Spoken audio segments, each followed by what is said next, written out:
India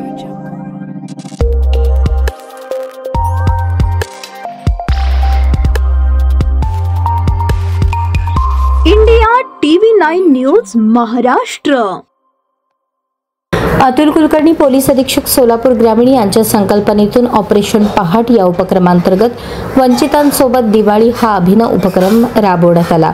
या माध्यमातून सोलापूर तालुका police ठाण्याच्या वतीने पारधी समाजातील बांधवांसोबत दिवाळी साजरी करण्यात आली। 19 ऑक्टोबर रोजी तालुक्यातील मौजे रानमसले येथे पारधी समाजातील 36 कुटुंबांसोबत पोलिसांनी उत्साहात दिवाळी साजरी केली। यावेळी कुटुंबांना दिवाळी फराळाचे तसेच संसार उपयोगी वस्तूंचे किट वाटप करण्यात आले।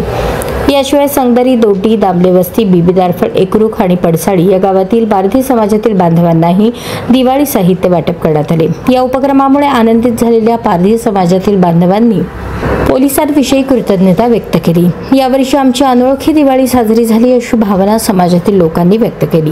कार्यक्रमात मौजे रानमसले येथील आदिवासी पारधी समाजाचे अध्यक्ष राम काळे यांनी सोलापूर तालुका पोलीस ठाण्याचे प्रभारी अधिकारी राहुल देशपांडे यांना वृक्ष भेट देऊन सत्कार केला।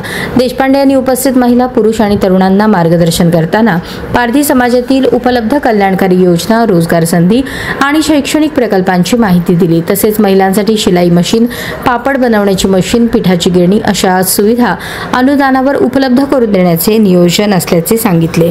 या प्रसंगी पोलीस नाईक अनंत चमके, पोलीस हवालदार पंकज महेंद्रकर, श्याम काळे, अध्यक्ष आदिवासी पारधी संघटना, गावचे सरपंच, उपसरपंच, पोलीस पाटील आणि पारधी समाजातील 50 ते 60 बांधव उपस्थित होते।